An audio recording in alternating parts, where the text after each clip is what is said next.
So alright students, last lecture में हमने देखा था कि मैंने आपको होमवर्क में ये एक बड़ा सा लूप दिया था इसको कंप्लीट करने के लिए। उम्मीद करता हूँ कि आपने किया होगा और इसके साथ में आपको बहुत अच्छी रिवीजन भी मिली होगी।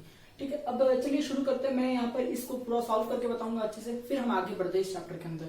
तो देखिए, आपसे क्वेश्चन में कहा गया था कि ये जो है CH4 मीथेन, इसमें अगर आप क्लोरीन और यूवीआइट ऐड करते हैं तो बताइए ये कौन सा रिएक्शन है। ये है क्लोरीनेशन ऑफ अल्केन। और इस रिएक्शन का मैकेनिज्म क्या होता है? ये होता है फ्री रेडिकल मैकेनिज्म से। ठीक है, इसका ड्रॉबैक भी है, लेकिन यहाँ पर अगर आपको ए प्रोडक्ट पूछा है तो सबसे पहला यानी मेजर प्रोडक्ट लिखना होता है। तो चलिए लिखते हैं ए क्या बनेगा। तो हम यहाँ पर देख सकते हैं due to free radical mechanism यहाँ से एक H और यहाँ से एक Cl निकल रहा होगा, तो मैं यहाँ लिखूंगा -HCl। ठीक है, और यहाँ पर जो हमको कंपाउंड मिल रहा होगा वो होगा CH3Cl।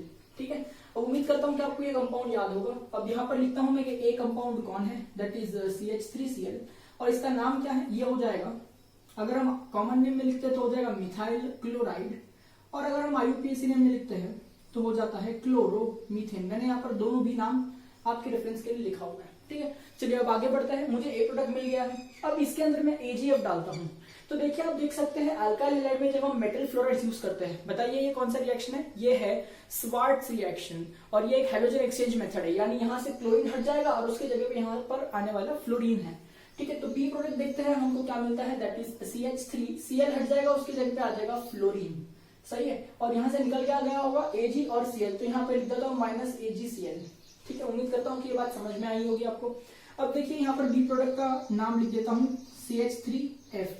तो आपको अगर क्वेश्चन भी एग्जाम में इस तरह से कभी आ जाता है तो आपको यहाँ पर इस तरह से कंपाउंड पूरा रिएक्शन सॉल्व करके बताना है। लेकिन अगर आपको टीचर पे अच्छी इंप्रेशन डालनी है तो ABC प्रोडक्ट ऐसे लिखिए और उसका कॉमन नेम IUPAC नेम लिखिए, इससे टीचर इंप्रेस होता है, वो ज्यादा मार्क्स काटने के लिए उत्सुक नहीं होता। ठीक है, तो देखिए CH3F का नाम क्या हो जाएगा, अगर मैं कॉमन नेम में लिखूं तो हो जाता है मिथाइल फ्लोराइड। ठीक है, और IUPAC नेम में क्या हो जाएगा, फ्लोरोमीथेन। ठीक है, इस तरह से। चलिए, मुझे ये प्रोडक्ट भी मिल गया। अब यहां से आगे बढ़ते हैं इसकी तरफ, यानी CH3I। तो आप क्या देख रहे हैं कि CH3F को अगर CH3I में कन्वर्ट करना है, यानी फ्लोरीन हटा के आयोडीन लगाना है, यानी सिंपल सी बात है यहाँ पर हैलोजन एक्सचेंज मेथड। अब आप बताइए, हैलोजन एक्सचेंज मेथड हमने दो सीखी थी। एक था स्वार्ट्ज रिएक्शन, जो यहाँ पर हम कर रहे हैं जब हम मेटल फ्लोराइड यूज करते हैं, ये सिर्फ और सिर्फ फ्लोराइड अल्काइल फ्लोराइड्स बनाने के लिए काम आता है। तो ये जो है उसे मैं कह देता हूँ कि भैया ये तो है स्वार्ट्ज रिएक्शन। सही है, तो यहां से यहाँ पर जो होने वाला रिएक्शन है, जहां पर आयोडीन आ रहा है, ये रिएक्शन भी नेम रिएक्शन था, इसका नाम था फिंकलस्टीन्स रिएक्शन। तो उम्मीद करता हूँ कि ये पॉइंट समझ में आया होगा यहाँ पर। तो मैं FR लिख रहा हूँ अभी के लिए, क्योंकि मेरे पास जगह नहीं है, पर आपको पूरा लिखना है, दैट इज फिंकलस्टीन्स रिएक्शन। तो बताइए फिंकलस्टीन रिएक्शन में हम क्या यूज करते हैं? हमको यूज करना होता है सोडियम आयोडाइड, यानी NaI, और in the presence of dry acetone. ठीक है, अगर आपने ड्राई एसीटोन नहीं लिखा है तो आपको मार्क्स नहीं मिलेंगे। हालांकि आपके टेक्स्ट बुक में सिर्फ एसीटोन दिया हुआ है, but real thing should be dry acetone. ठीक है, ध्यान रखिएगा इस बात में। और अगर मैं यहाँ पर ये दोनों यूज करता हूं तो देखिए Na और F निकल जाता है और उसके जगह पे आ जाता है, तो ये प्रोडक्ट जो है अपना वो तो सही बन रहा है। तो इसका IUPAC नेम, कॉमन नेम भी जो है वो मैं यहाँ पर लिख देता हूँ कि ये CH3I को हम कहते हैं मिथाइल आयोडाइड। सही है, और अगर मैं IUPAC नेम लिखूं तो हो जाएगा आयोडोमीथेन। सही है, बहुत सही बात। अब यहाँ पर देखिए, यहाँ से निकल क्या रहा होगा, आयोडीन, और आयोडीन आ रहा है, Na और F निकल रहा होगा। तो मैं फिंकलस्टीन अब यहाँ पर रब कर देता हूँ, पर आपको याद होना चाहिए दिस इज फिंकलस्टीन रिएक्शन, और यहाँ पर मैं निकाल रहा हूँ -NaF, सोडियम फ्लोराइड यहाँ से निकल जाएगा। सही है, अब देखिए, अगर आप देखें इस प्रोडक्ट से एक रिएक्शन इस तरफ है, एक रिएक्शन इस तरफ है, एक रिएक्शन नीचे है, पर मैंने एक रिएक्शन और दिया हुआ है जो ये है। अब ध्यान से सुनिए जरा, अगर मैं इसी प्रोडक्ट को वापस इसमें कन्वर्ट करना चाहता हूं तो देखिए, आप देख सकते हैं आयोडीन हट जाएगा, उसकी जगह क्या आ रहा है, फ्लोरीन। तो बताइए ये कौन सा रिएक्शन हो गया? ये एक हैलोजन एक्सचेंज टाइप का रिएक्शन हो गया। अगर हैलोजन एक्सचेंज का रिएक्शन है और फ्लोरीन बना रहा है तो बताइए कौन सा रिएक्शन है? स्वार्ट्ज रिएक्शन है। यानी यहाँ पर आपको पूछा है कैसे बनाएंगे, तो स्वार्ट्ज रिएक्शन में हम यूज करते हैं मेटल फ्लोराइड्स। आप कोई भी मेटल फ्लोराइड यूज कर सकते हैं, मैं AgF यूज करके बता सकता हूँ आपको। लेकिन फॉर अ चेंज हर बार क्या है, AgF बोलते हैं तो ठीक है, पर हमको ये भी पता होना चाहिए कि AgF के अलावा और भी बहुत सारे रिएजेंट है। तो इस बार फॉर अ चेंज मैं SbF3 लेने की कोशिश करता हूँ। ठीक है, क्योंकि यहाँ पर आपको कोई बैलेंसिंग करके तो बतानी नहीं है, तो सिंपल सी बात है। देखिए, SbF3 यूज करेंगे तो आयोडीन हट जाएगा, उसके जगह फ्लोरीन आ जाएगा, तो you will get your compound back. ठीक है, और यहाँ से साइड में क्या निकल रहा होगा, Sb आयोडीन के साथ जाना होगा, तो यहाँ पर निकलेगा SbI, और Sb की वैलेंसी 3 होती है, इसलिए SbI3 निकल रहा होगा। ऑब्वियसली इसको बैलेंस करना पड़ेगा, पर यहाँ पर जरूरत नहीं है बैलेंस करने की। ठीक है, उम्मीद करता हूँ कि ये बात आपको समझ में आ रही है।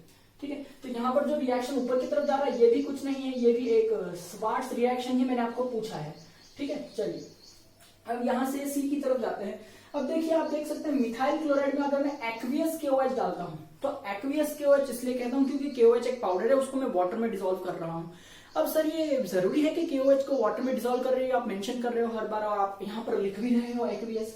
ठीक है, हाँ ये जरूरी है क्योंकि अगर बेटा मैं KOH को किसी और सॉल्वेंट में डिसॉल्व करके यूज करता हूं तो रिएक्शन कुछ और होगा। जैसे यहाँ पर मैं KOH को वाटर में यूज कर रहा हूं तो सब्स्टिट्यूशन रिएक्शन हो रहा है, लेकिन इसी KOH को अगर मैं अल्कोहल में डिसॉल्व करके यूज करूंगा तो ये कुछ और रिएक्शन बनेगा, जो कि मैं आगे आने वाले चैप्टर्स में जरूर आपको सिखाऊंगा। ठीक है, और ये पॉइंट फिर से वहां डिस्कस करूंगा ताकि आपके दिमाग में हमेशा रहे। ठीक है, अब देखिए यहाँ पर सब्स्टिट्यूशन रिएक्शन होगा तो कैसे होगा आप देख सकते हैं OH माइनस है, I माइनस है, तो न्यूक्लियोफाइल जो है वो एक दूसरे के साथ सब्स्टिट्यूट हो जाएगा, K जो है वो आयोडीन के साथ चल जाएगा। तो यहाँ पर देखिए KI निकल रहा होगा, इस तरह से माइनस लिख रहा हूं, और यहाँ पर क्या बन जाएगा बेटा CH3। अब आयोडीन की जगह पे आ जाएगा यहाँ से OH यानी CH3OH। सही है, तो this is nothing but nucleophilic substitution reaction जो हमने ऑलरेडी किया हुआ है। ठीक है, तो चलिए ये जो C प्रोडक्ट है इसका भी मैं यहाँ पर नाम दे देता हूँ। उम्मीद करता हूँ कि यहाँ पर आपको दिखाई दे, ये है CH3OH, जिसको अगर मैं कॉमन नेम में कहूँ तो हो जाता है मिथाइल अल्कोहल, लेकिन IUPAC नेम में कहूँ तो ये जो है मिथेनॉल, मिथेनॉल। ठीक है, ऑलराइट, अगर हम आगे बढ़ते हैं अब तो देखिए यहाँ से मैं देख सकता हूँ कि नीचे की तरफ एक रिएक्शन अच्छा यहाँ पर कंप्लीट कर देते पहले, सॉरी, ये जो CH3OH मिल गया। अब देखिए CH3OH को CH3Cl में कन्वर्ट कर रहे हैं, CH3OH को CH3Cl में कन्वर्ट कर रहे हैं, यानी क्या है method of preparation of alkyl halide from alcohol, जो कि हमने किया था, this was method of preparation number 3। और याद करें अल्कोहल से क्लोरीन बनाने के लिए मैंने 4 मेथड बताई थी। चलिए रिवाइज करते हैं। पहली वाली जो थी वो था PCl3, है ना, जहां पर हम लोग यूज करते हैं फॉस्फोरस ट्राइक्लोराइड PCl3। ठीक है, तो इसका साइड प्रोडक्ट बनता है H3PO3। अगर हम यूज करेंगे PCl5 तो आपका साइड प्रोडक्ट क्या बनेगा POCl3 प्लस HCl। तीसरा रिएक्शन जो मैंने बताया था वो था, बता सकते हैं आप क्या था, वो था थार्निल क्लोराइड और पाइरिन को यूज किया था हम लोग ने। तो ये जो रिएक्शन था वो सबसे बेस्ट था क्योंकि इसे हम डार्जन्स रिएक्शन कहते हैं, और इनका साइड प्रोडक्ट जो होता है वो SO2 का गैस और HCl का गैस होता है। ठीक है, इसलिए ये सबसे बेस्ट रिएक्शन है क्योंकि इसमें जो साइड प्रोडक्ट है वो गैस बन के उड़ जाता है तो आपको प्योर प्रोडक्ट मिलता है। ठीक है, और तो और इसमें जो पाइरिन का यूज था वो था कि एक्सट्रेस ऑफ HCl जो बचेगा यानी एसिड जो बचेगा उसको न्यूट्रलाइज करेगा पाइरिन, क्योंकि पाइरिन एक बेस होता है। तो उम्मीद करता हूं 3 रिएक्शन मैंने आपको बहुत अच्छे से रिवाइज करवाया। इसके अलावा एक और रिएक्शन था जिस रिएक्शन का नाम था ग्रूव्स प्रोसेस, जिसमें हम यूज करते थे Lucas reagent to convert this compound into this compound. तो लुकास रिएजेंट जो है वो क्या था, वो था एनहाइड्रस ZnCl2 जो कि उसके अंदर कैटलिस्ट है, और उसी के साथ में था कॉन्क HCl। ठीक है, तो उम्मीद करता हूं कि आपको ये रिएक्शन सारे याद आ रहे होंगे। यहाँ पर आपको क्वेश्चन मार्क पूछा है, यानी कोई भी एक मेथड यूज करनी है चारों में से। तो अगर मुझे कोई पूछेगा कौन सी मेथड यूज करनी है तो मेरा सवाल ऑब्वियस है, मैं सबसे बेस्ट मेथड यूज करूंगा यानी डार्जन्स रिएक्शन यूज करूंगा। चाहे तो आप और कोई भी रिएक्शन यूज कर सकते हैं क्योंकि यहाँ पर मेंशन नहीं किया है। तो चलिए मैं यहाँ पर डार्जन्स रिएक्शन यूज करने के लिए ऐड करूंगा यहाँ पर SOCl2 यानी थायोडीन क्लोराइड और पाइरिन। तो इसका जो साइड प्रोडक्ट होगा वो होगा SO2 का गैस और HCl का गैस, जो माइनस साइन के साथ मैं बता रहा हूँ कि इस तरह मिलेगा। सही है, तो इसमें कन्वर्ट हो जाएगा अपना alcohol that is methyl chloride के अंदर। ठीक है, इन दोनों का भी नाम हमने लिखा हुआ है तो फाइन। अब आगे बढ़ते हैं CH3I। देखिए मैं थोड़ा सा फास्ट इसलिए जा रहा हूँ क्योंकि ये ऑलरेडी आपने बहुत अच्छे से टाइम देके होमवर्क में किया होगा और मैं यहाँ पर ज्यादा टाइम लेना नहीं चाहता हूँ, मेरे को चैप्टर आगे पढ़ाना है। तो देखिए CH3I जो है यहाँ क्वेश्चन मार्क दिया है, इसको कन्वर्ट किया है CH3OCH3 में। तो सबसे पहले इसका नाम लिखिए कि इसे हम कॉमन नेम में कहते हैं डाइमिथाइल ईथर। ठीक है, और इसे हम IUPAC नेम में क्या कहते हैं, मिथॉक्सी मीथेन। सही है, चलिए अब आप बताइए अल्काइल हैलाइड को ईथर में कैसे कन्वर्ट करें। ठीक है, याद करिए कौन सा नेम रिएक्शन था। अल्काइल हैलाइड को ईथर में कन्वर्ट करने के लिए जो नेम रिएक्शन था वो था विलियमसन सिंथेसिस। उम्मीद करता हूँ याद आएगा। तो विलियमसन सिंथेसिस में हम क्या यूज करते हैं, हम यूज करते हैं सोडियम एल्कोक्साइड। तो देखिए सोडियम एल्कोक्साइड कैसा दिखाई देता है, RO माइनस होता है और Na प्लस होता है, इस तरह से दिखाई दे सोडियम एल्कोक्साइड। अब मुझे बताइए कि CH3 है आपके पास में, हाँ जी CH3 है। अब देखिए O है, R क्या होना चाहिए, आपको यहाँ पर CH3 चाहिए, इसलिए इसका जो R है बेटा वो भी क्या होना चाहिए, CH3 होना चाहिए, तो ही आपका ये प्रोडक्ट बनेगा। सही है, Na और I यहाँ से निकल जाएगा, तो मैं लिख देता हूँ यहाँ से NaI जो है वो निकल चुका है और ये प्रोडक्ट में कन्वर्ट हो गया है। बहुत ही सिंपल सा रिएक्शन था, इसका नाम था विलियमसन सिंथेसिस। में यहाँ पर मेंशन कर देता हूँ विलियमसन सिंथेसिस ऑफ ईथर। उम्मीद करता हूं कि आप अच्छे से रिवाइज करवा रहे होंगे और साथ में आपको याद आना चाहिए विलियमसन सिंथेसिस का ड्रॉबैक। बता सकते हैं क्या है ड्रॉबैक। विलियमसन सिंथेसिस का ड्रॉबैक ये था कि आपने जो अल्काइल हैलाइड लिया है वो 3 डिग्री नहीं होना चाहिए, करेक्ट, वो 2 डिग्री भी नहीं होना चाहिए, वो सिर्फ और सिर्फ क्या होना चाहिए, 1 डिग्री होना चाहिए। तो देखिए आप देख सकते हैं अल्काइल हैलाइड जो आपने यूज कर रहे हैं वो मिथाइल क्लोराइड यानी 1 डिग्री है, तो यहाँ पर ये रिएक्शन पॉसिबल है। अगर 2 डिग्री 3 डिग्री होता तो क्या हो जाता, तो हो जाता alpha beta elimination instead of nucleophilic substitution reaction. उम्मीद करता हूँ कि ये बातें आपको समझ में आ रही है, आप इस वक्त बुक खोल के रिवाइज भी कर पा रहे होंगे, ठीक है। तो चलिए अब आगे बढ़ते हैं। यहाँ पर मैंने दिया है डी साइड में रिएक्शन एक, ठीक है। अब देखिए इसके अंदर मैंने क्या किया, अमोनिया एक्सेस में लिया। मैंने आपको लास्ट टाइम भी बता दिया था कि हॉफमैन-ज़माना एनालिसिस जो हमने किया था उसकी कंडीशन दी हुई है, पर सर इसके अंदर आप कुछ भूल रहे हैं, इसकी कंडीशन कंप्लीट नहीं है। तो आपको तो पता है, आप कंप्लीट कर लीजिए कि टेम्परेचर जो होगा वो 373 केल्विन का लगेगा, अंडर प्रेशर होगा और अल्कोहल मीडियम यूज हो रहा होगा। आप लिख लीजिए, उसके अंदर कोई प्रॉब्लम नहीं, ठीक है। अब देखिए जब हम अमोनिया एक्सेस में यूज करते हैं, क्यू एक्सेस में यूज करते हैं, ये सारी बातें भी मैंने डिस्कस की है जरूर, ठीक है। अब ये देखिए यहाँ पर क्या होगा, एक H और एक I निकल जाएगा, ठीक है। तो यहाँ पर कंपाउंड क्या बन रहा होगा, डी वाला, दैट इज CH3 और यहाँ पर आ जाएगा NH2, साथ ही में इसका साइड प्रोडक्ट बनेगा H और I। तो ये देखिए आप डी प्रोडक्ट देख सकते हैं, ये वाला, चलिए उसका नाम लिख देते हैं भाई। डी प्रोडक्ट जो है दैट इज CH3NH2, इसको अगर मैं कॉमन नेम में कहूं तो होता है मिथाइल अमाइन, ठीक है। और अगर इसी को मैं IUPAC नेम में कहूं तो क्या हो जाएगा, मीथेन का ई हटाएंगे और अमाइन लिखेंगे तो ये हो जाएगा मीथेन अमाइन, इस तरह से, ठीक है। तो डी प्रोडक्ट भी जो है हमने बहुत अच्छी तरह से यहाँ पर ढूंढ लिया है। तो उम्मीद करता हूँ कि इस वक्त आप वीडियो को जरा पॉज कर लीजिए, एक और बार फिर से हॉफमैन-ज़माना एनालिसिस और उसके सारे ड्रॉबैक्स जो है उसको रिवाइज कर लीजिए बहुत अच्छे से, ठीक है। अगर आपको कुछ डाउट आता है या फिर भी कुछ समझ में नहीं आता है तो आप मुझे बिंदास फोन करके या मैसेज करके पूछ सकते हैं, ठीक है। I am always available, don't worry about it. अब आगे देखिए, मैंने एक क्वेश्चन और पूछा था, दैट इज वर्बल क्वेश्चन, ठीक है। How will you prepare D using phthalimide, यानी how will you prepare methyl amine using phthalimide, that is your question, ठीक है। तो देखिए ये पूरी तरह से मैंने अच्छे से सॉल्व कर दिया। उम्मीद कर रहा हूँ कि आप लिख रहे होंगे या फिर आपने जो लिखा है उसको आप चेक करके उसके अंदर जो भी आपको लग रहा है कि गलत है उसको आप करेक्ट कर रहे होंगे, ठीक है। देखिए हमारा अल्टीमेट गोल ये है कि आपको सारी चीजें सिखा पाऊं मैं, आपको सारी चीजें समझे और याद रहे, ठीक है। तो इसमें आपने कुछ गलत किया है तो डोंट वरी, आप अपने पे बुरा मत मानिए कि मेरे से गलत हो गया, ठीक है। आप सीख लीजिए उसको, करेक्ट। चलिए कोई बात नहीं, आप आगे बढ़ते हैं। How will you prepare D, यानी ये कंपाउंड यूजिंग थैलीमाइड। तो जरा बोर्ड रब करता हूं, तब तक आप थैलीमाइड रिएक्शन को जरा रिवाइज कर सकते हैं। थैलीमाइड रिएक्शन किसने दिया था, गेब्रियल ने दिया था। अच्छा, गेब्रियल को थैलीमाइड सिंथेसिस करने की जरूरत क्यों पड़ी, क्योंकि वो चाहता था कि हॉफमैन ने जो गलती की थी या फिर हॉफमैन के जो ड्रॉबैक थे उसको वो सुधार सके। तो जरा मुझे बताइए कि हॉफमैन के क्या ड्रॉबैक थे। हॉफमैन का ये ड्रॉबैक था सबसे पहला कि ये जो रिएक्शन है वो 1 डिग्री अमाइन पर रुकता नहीं है, ठीक है। वो आगे जाता है 2 डिग्री 3 डिग्री और क्वाटरनरी अमोनियम सॉल्ट की इंप्योरिटीज भी देता है। तो इस रिएक्शन को मैं रोक तो नहीं सकता आगे जाने से, पर कंट्रोल कर सकता हूँ एक्सेस ऑफ अमोनिया यूज करने से। उम्मीद करता हूँ कि आपको याद होगा। अब देखिए उसके अंदर ना मेरे को इंप्योरिटी मिल रही थी, तो मुझे एक ऐसा मेथड चाहिए था जिसके अंदर इंप्योरिटी मिले ही ना, यानी प्योर 1 डिग्री अमाइन ही मैं बना पाऊं, ठीक है। तो इसलिए गैब्रियल ने ये रिएक्शन दिया था। तो चलिए देखते हैं गैब्रियल्स थैलीमाइड सिंथेसिस, इस पर अप्लाई करेंगे तो एक एग्जांपल और हो जाएगा उसके ऊपर, ठीक है। तो बढ़िया प्रैक्टिस मिल जाएगी। देखिए गैब्रियल थैलीमाइड सिंथेसिस के अंदर जो रिएक्शन शुरू होता है वो थैलीमाइड से ही होता है। तो चलिए थैलीमाइड का स्ट्रक्चर दिखा दीजिए। क्या होगा कि आपको एक बेंजीन रिंग दिख रही होगी, ठीक है। यहाँ पर आपको C डबल बॉन्ड दिख रहा होगा, उसके एडजेसेंट पोजीशन पर ही आपको C डबल बॉन्ड दिख रहा होगा। दोनों को कनेक्ट करना है N से। नाइट्रोजन की वैलेंसी कितनी होती है, 3, तो 2 बॉन्ड बन चुके हैं, इसलिए तीसरा बॉन्ड हाइड्रोजन होगा। उम्मीद करता हूँ समझ में आ रहा होगा। चलिए इसका नाम लिखते हैं, दैट इज थैलीमाइड, सही है। चलिए अब थैलीमाइड से मुझे क्या बना के बताना है, ऑप्शन डी क्या था अपना, CH3NH2। तो चलिए इसके ऊपर काम करते हैं कि ये कैसे बनेगा। तो सबसे पहले इसके अंदर हमको क्या करना होता है, इसको प्रिपेयर करना होता है, रेडी करना होता है रिएक्शन के लिए। इसलिए हम इसके अंदर डालते हैं एक्वियस KOH, ठीक है। तो यहां से देखिए बहुत अच्छे से आप देख सकते हैं कि वाटर जो है वो निकल जाएगा, सही है। तो जो K है वो H की जगह पर आ जाएगा। तो यहाँ पर देखिए कंपाउंड इस तरह से कुछ मिलेगा कि benzene ring as it is है, C डबल बॉन्ड O भी एज इट इज है, N है और K है। अब पोटेशियम जो होता है वो पॉजिटिव होता है, नाइट्रोजन पर चार्ज क्या होगा, नेगेटिव होगा। तो यहाँ पर ये जो कंपाउंड बन रहा है इसे हम क्या कहेंगे, इसे हम कहेंगे पोटेशियम थैलीमाइड। क्या कहेंगे, पोटेशियम थैलीमाइड। उम्मीद करता हूँ समझ में आ रहा होगा। अब पोटेशियम थैलीमाइड के अंदर हमको क्या करना होता है, अब हमारा मेन रिएक्शन चालू है कि हम जो अमाइन बनाने की कोशिश कर रहे हैं गैब्रियल सिंथेसिस से, गैब्रियल थैलीमाइड सिंथेसिस से, वो किससे बना रहे हैं, हम अल्काइल हैलाइड से बना रहे हैं। तो इस स्टेप में आपको ऐड करना होता है अल्काइल हैलाइड।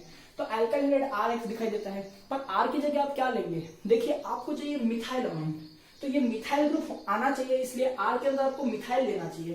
तो यहाँ पर मैं क्या ले रहा हूँ, मिथाइल। और X की जगह में मान लेते हैं क्लोरीन ले लेते हैं। ठीक है, तो ये क्या बन रहा है बेटा, मिथाइल क्लोराइड। और इसी का अगर मैं IUPAC नेम लिखूं तो हो जाएगा क्लोरोमीथेन। सही है, ऑलराइट। चलिए अब क्या करना है, देखिए रिएक्शन में क्या होगा, K और Cl निकल जाएगा। ये तो कोई भी बच्चा बता देगा आराम से, बहुत सिंपल सी बात है ना, क्योंकि K पॉजिटिव है, Cl नेगेटिव है, ऑपोजिट चार्जेस जो है वो अट्रैक्ट करके एक दूसरे को निकाल देंगे। तो ये जो मिथाइल ग्रुप है वो नाइट्रोजन पर आ रहा होगा। तो चलिए देखते हैं कि ये कैसा बन जाएगा। आ जाएगा C डबल बॉन्ड O, यहाँ पर भी आ जाएगा C डबल बॉन्ड O। ठीक है, जरा बॉन्ड बनाने में घाई मत कीजिए मेरी तरफ, वरना मिस्टेक हो सकती है, बराबर बताइए। ठीक है, यहाँ पर देखिए आ जाएगा नाइट्रोजन, करेक्ट। और नाइट्रोजन से कौन कनेक्ट होगा, इस बार मिथाइल ग्रुप पर कोवेलेंट बॉन्ड से कनेक्ट होगा, ये आपको याद रखना है। सही है, चलिए अब ये जो कंपाउंड बन रहा है इसे हम क्या कहेंगे, देखिए इसे हम कहेंगे पोटेशियम थैलिमाइड। तो यहाँ मिथाइल है तो इसे क्या कहेंगे, मिथाइल थैलिमाइड। तो देखिए क्या हो जाएगा इसका नाम, मिथाइल थैलिमाइड। बहुत आसान सी बात है। ठीक है, अब मैं मिथाइल थैलिमाइड में देखिए CH3 चाहिए, N चाहिए और 2 H भी चाहिए कि नहीं। अब 2 H मैं कहां से लाऊंगा, इसलिए मुझे यहाँ पर इसका ट्रीटमेंट करना पड़ता है एक्वियस KOH से, और एक और बार एक और मॉलिक्यूल लूंगा एक्वियस KOH का। तो देखिए ये वाला H और ये वाला H और ये पूरा मॉलिक्यूल CH3NH2 बन करके निकल जाएगा। तो बच क्या रहा होगा उसे हम ड्रॉ कर लेते हैं कि यहाँ पर बेंजीन रिंग बच रही होगी। सही है, ऊपर क्या बच रहा होगा, C डबल बॉन्ड O, नीचे क्या बच रहा होगा, C डबल बॉन्ड O। अब नाइट्रोजन तो यहाँ से चले गया है तो इसलिए इसका बॉन्ड अलग हो जाएगा, इसका बॉन्ड अलग हो जाएगा। अब यहाँ पर क्या है, O और K, तो ऑक्सीजन से बॉन्ड बनेगा क्योंकि ऑक्सीजन नेगेटिव है, पोटेशियम पॉजिटिव है, उनके बीच में आयोनिक बॉन्ड है। ठीक है, यहाँ पे भी O और K बन रहा होगा इस तरह से। ठीक है, तो आखिर में सब कुछ ओके ओके हो ही गया। ये स्टेटमेंट मैंने आपको दिया था याद रखने के लिए कि इतना बड़ा रिएक्शन है पर घबराने की बात नहीं है, लास्ट में सब कुछ ओके ओके हो ही जाता है।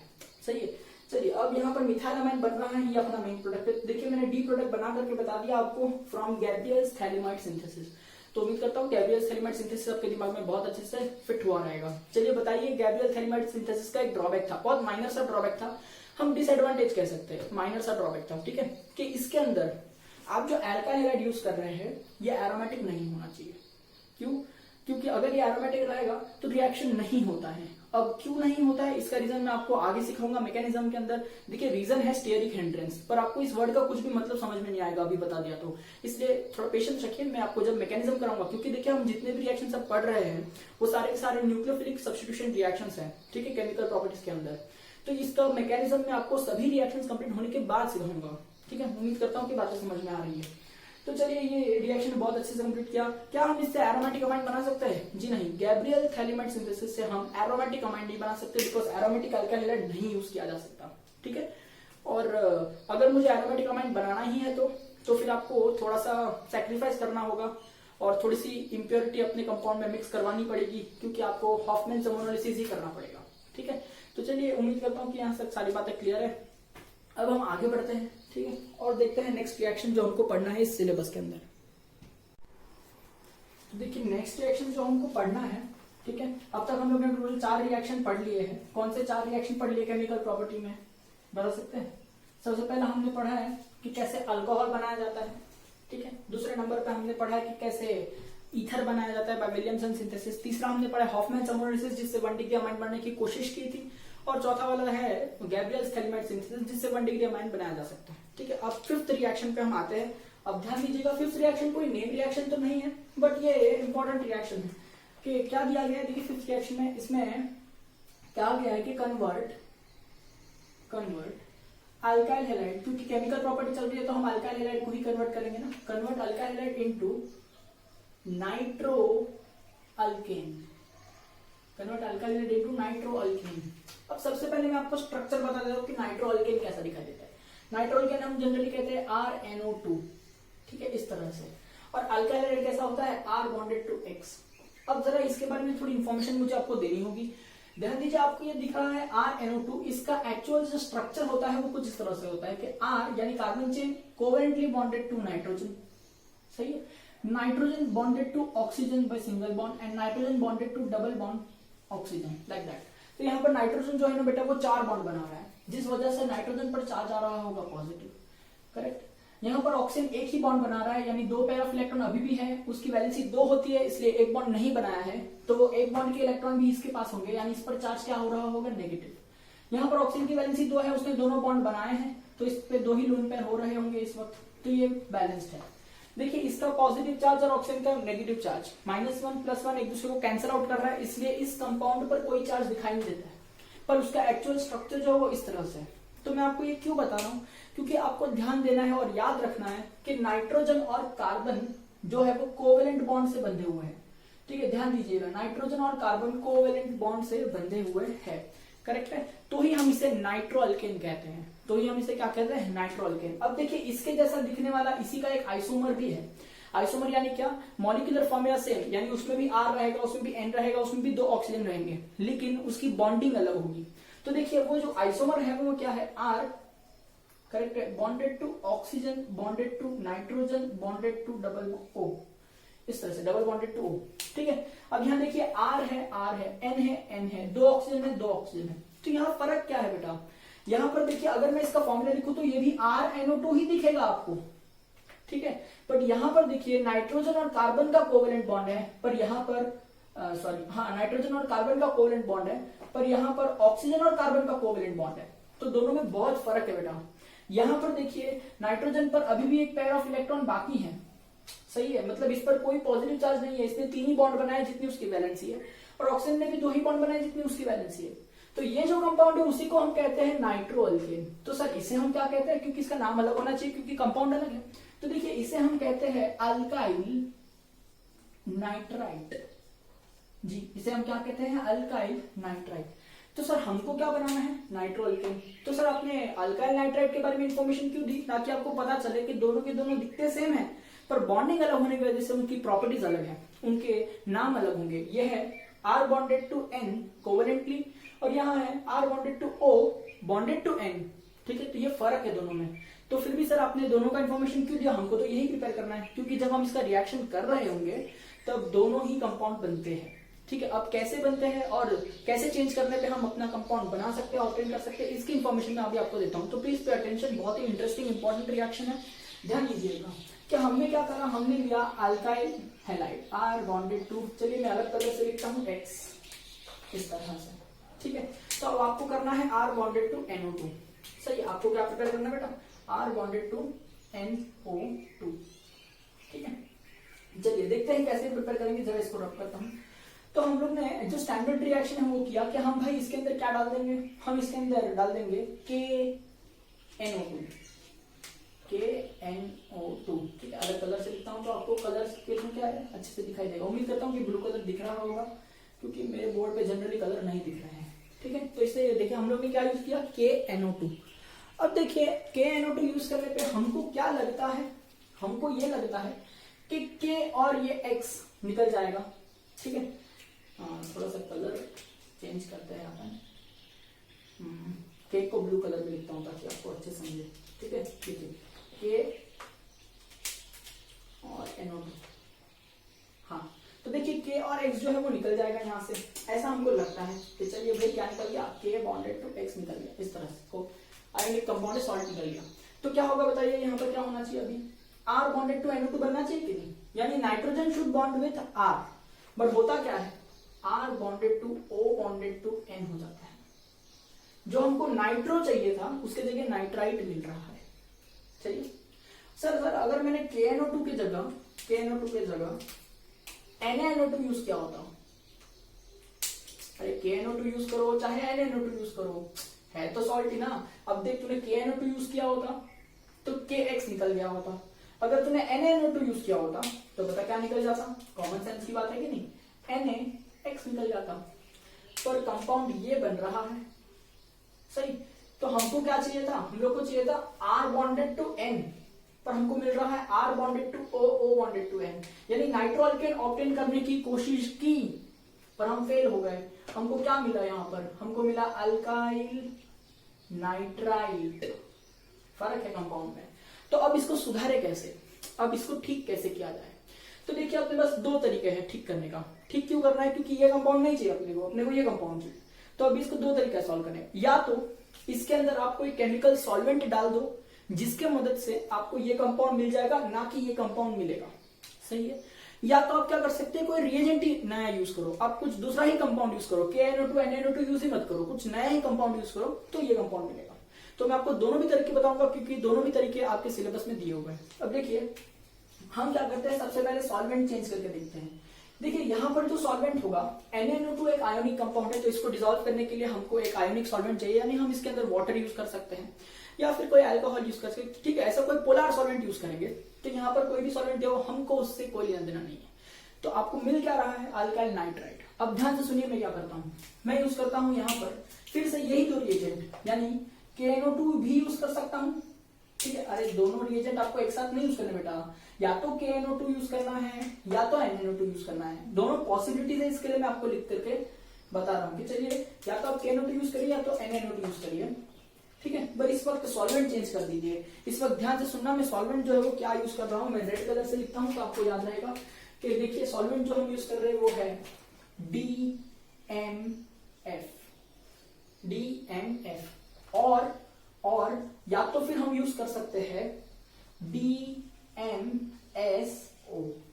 ठीक है, या तो आप DMF यूज कीजिए या तो आप क्या यूज कीजिए, DMSO। ठीक है, ये सॉल्वेंट का शॉर्ट फॉर्म है, फुल फॉर्म में बताता हूं, जरा एक सेकंड रुकिए। अब यही कंपाउंड यूज किया तो देखिए बात क्या कहता है, K और X निकल जाएगा। तो ठीक है, यहां मान लेते हैं KX निकल जाएगा। अगर आपने NaNO2 यूज किया होता तो सीधी बात है ना, यहाँ से NaX निकल जाता। यहाँ तक तो समझ में आ रहा है।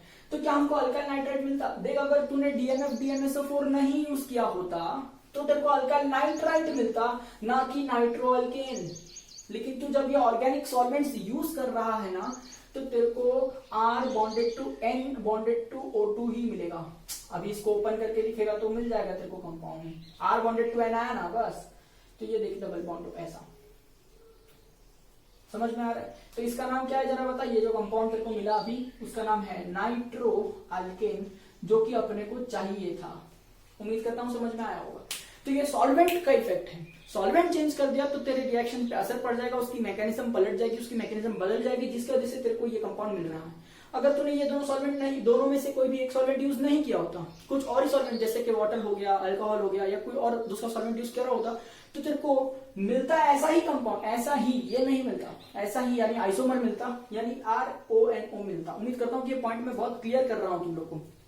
ठीक है, तो चलिए अब ये सॉल्वेंट के बारे में जरा फुल फॉर्म देख लेते हैं। यहाँ पर DMF का फुल फॉर्म क्या होता है, मैं यहाँ पर लिखता हूँ DMF।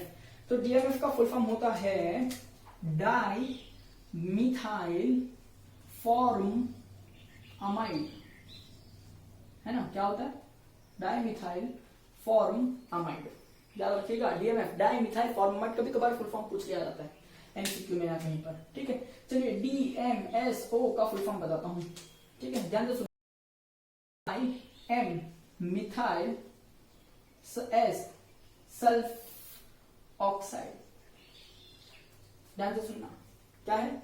अच्छा, एक H रह गया यहाँ पे।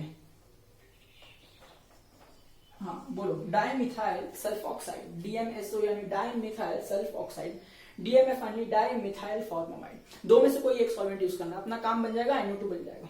ठीक है, ये तो हो गया सॉल्वेंट का इफेक्ट। अब एक तरीका और है जिससे मैं NO2 ऑब्टेन कर सकता हूं, R bonded to N nitro alkane obtain कर सकता हूं। देखते हैं कैसे। ठीक है, देखिए तीसरा रिएक्शन मैं कर रहा हूं, आप यूज करिए, ध्यान से सुनना मेरी बात, बहुत इंपॉर्टेंट है। AgNO2 क्या यूज करिए, AgNO2 सिल्वर नाइट्राइट, है ना? ये क्या था? पोटेशियम नाइट्राइट, ये था sodium nitrite, potassium nitrite, sodium nitrite था। हमने यूज किया सिल्वर नाइट्राइट। तो सर ये भी तो ऐसा ही का टाइप का कंपाउंड है, ऐसा ही टाइप का कंपाउंड नहीं है। Sodium potassium S block element है, ये आयोनिक कंपाउंड है। सिल्वर जो है वो हैवी एलिमेंट है, हैवी एलिमेंट यानी डी ब्लॉक का एलिमेंट है। और हमको तो पीरियोडिक टेबल के चैप्टर से नॉलेज है ही कि जो हैवी एलिमेंट्स होते हैं, यानी जो डी ब्लॉक के होते हैं या पी ब्लॉक के होते हैं, इनके पास कोवेलेंट बॉन्ड बनाने की बहुत क्षमता होती है। एस ब्लॉक वाले कोवेलेंट बॉन्ड नहीं बनाते, प्योर आयोनिक बॉन्ड। तो ये आयोनिक कंपाउंड्स है। पर आप AgNO2 यूज कर रहे हैं, ये कंपाउंड का नेचर अलग है बेटे, ये कोवेलेंट कंपाउंड है। तो अब यहाँ पर क्या हो रहा होगा, जब आप AgNO2 यूज कर रहे होंगे ना, तो आपको कुछ मगजमारी करना ही नहीं। Ag और X को निकाल, यहाँ से Ag और X निकल गया, NO2 चुपचाप R पे आ गया, यानी R bonded to N bonded to O2, इस तरह से।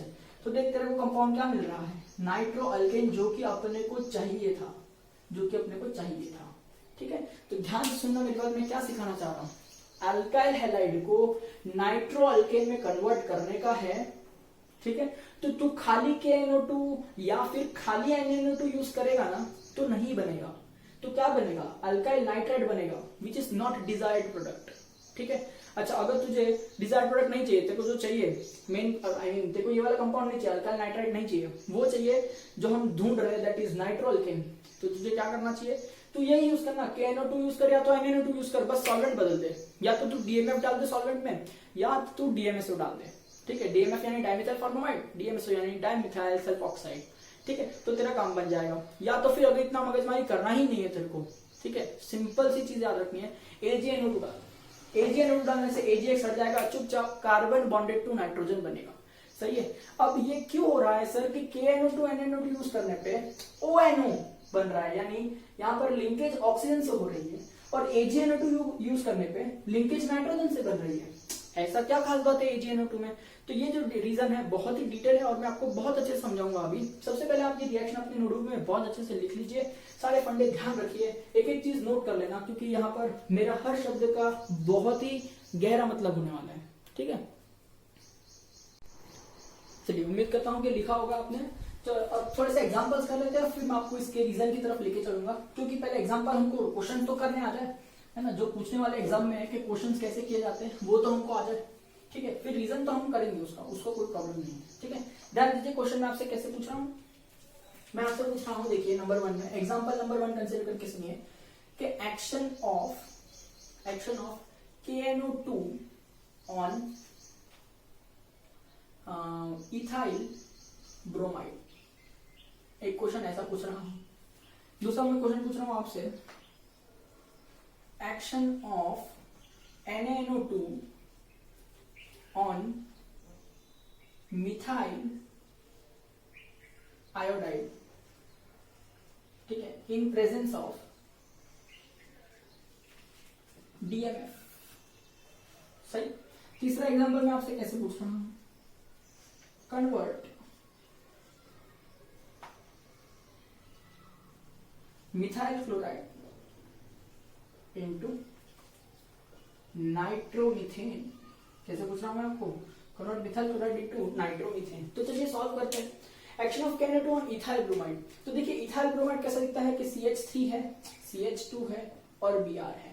कॉमन नेम लिखा हुआ है, मैं वापस नहीं लिख रहा हूं, IUPAC ने लिख देता हूं, दैट इज ब्रोमो इथेन, सही है। पर आपके नोटबुक में आपको दोनों ही नाम मेंशन करना है, मुझे यहाँ पर फटाफट पढ़ाना है, टाइम नहीं बिगाड़ना है, इसलिए मैं ऐसा कर रहा हूँ, ठीक है। चलिए, इसके अंदर आप यूज करिए KNO2, जैसे आपको इन्फॉर्म किया गया है, आपने यूज किया KNO2, ठीक है, आपने हीट कर दिया।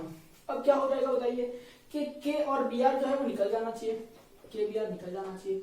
अब याद करिए कि KNO2 अगर आप यूज करेंगे, ठीक है, उसमें कोई सॉल्वेंट भी नहीं है, ठीक है, यानी इसको बाय डिफॉल्ट कंसीडर किया जाएगा कि पानी में यूज किया गया या तो अल्कोहल में यूज किया। जनरली वाटर कंसीडर करते हैं जब हम सॉल्वेंट मेंशन नहीं कर रहे होते, तो यहाँ पर समझिए पानी में यूज किया है। तो बताइए क्या आपको नाइट्रो कंपाउंड मिलेगा जो आपको एक्सपेक्टेड था? नहीं, आपको यहाँ पर नाइट्राइट मिलेगा। तो यहाँ पर जो कंपाउंड है वो बनेगा CH3 CH2, नाइट्रोजन से बॉन्ड नहीं बन रहा होगा, ऑक्सीजन से बन रहा होगा, फिर N double bonded to O, यानी इसका नाम क्या हो जाएगा, इसका नाम हो जाएगा इथाइल नाइट्राइट, इथाइल नाइट्राइट, ठीक है। उम्मीद करता हूं कि आपको ये बात समझ में आ रही होगी, सही है। अब देखिए अगला question, action of NaNO2 on methyl iodide in presence of DMF, mention किया गया है सॉल्वेंट, ठीक है।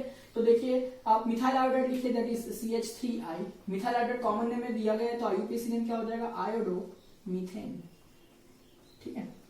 चलिए, अब मैं यूज कर रहा हूं यहाँ पर NaNO2 जैसे उन्होंने इंस्ट्रक्ट किया गया है, और इन प्रेजेंस ऑफ DMF, यानी एरो पे लिखूंगा DMF। अब D.M.F लिखे तो भी चलता है, या सिंपली DMF लिखे तो भी चलता है, मैं सिंपली DMF लिखता हूँ और हीट कर दिया, ठीक है।